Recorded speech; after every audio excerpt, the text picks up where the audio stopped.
TPT+, la chaîne panafricaine des diasporas.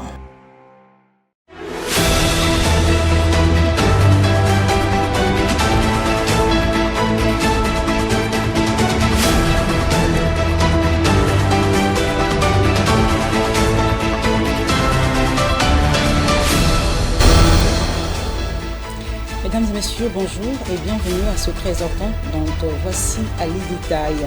La mort d'un casque bleu zombien en République centrafricaine vendredi à Stephen Moloké Sassa Choma, 33 ans, a perdu la vie lors de l'attaque d'une patrouille de la MINUSCA, la mission de maintien de la paix de l'ONU en Centrafrique, par un groupe armé soudanais. Les coupes dans les budgets de l'aide humanitaire limitent les actions de la mission d'enquête du Conseil des droits de l'homme des Nations Unies, chargée de se pencher sur les cas de violation dans l'est de la République démocratique du Congo.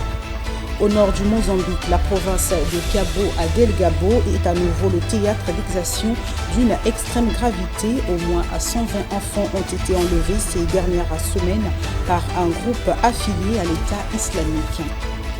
Le président Yoweri Museveni se prépare à briguer un nouveau mandat en Ouganda. Âgé de 80 ans, il est au pouvoir depuis 1986. Cette décision marque 4 décennies de règne, faisant de lui le 4e président à être resté aussi longtemps en poste.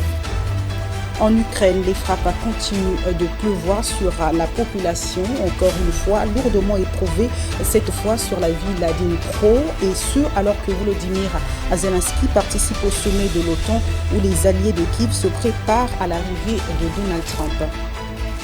En Pologne, l'élection du nationaliste et conservateur Karol Nawrocki à la présidentielle est un coup dur pour la communauté ukrainienne vivant dans le pays. Malgré le faible pouvoir de l'exécutif polonais, les 900 000 Ukrainiens réfugiés dans le pays s'inquiètent du message envoyé par le futur chef de l'État.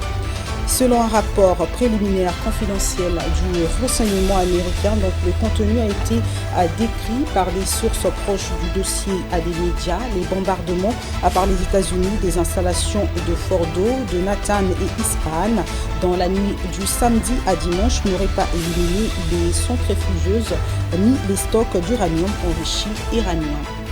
Et enfin, l'entrée en vigueur mardi 24 juin, le cessez-le-feu entre l'Iran et Israël annoncé par le président américain Donald Trump semble être respecté. Les deux pays ont revendiqué la victoire, mais la calamité est fragile pour les populations civiles qui paient le prix des 12 jours de bombardement quotidien. C'est la fin de ce 13h30. Merci pour votre fidélité. On se retrouve à 19h30 pour la grande édition.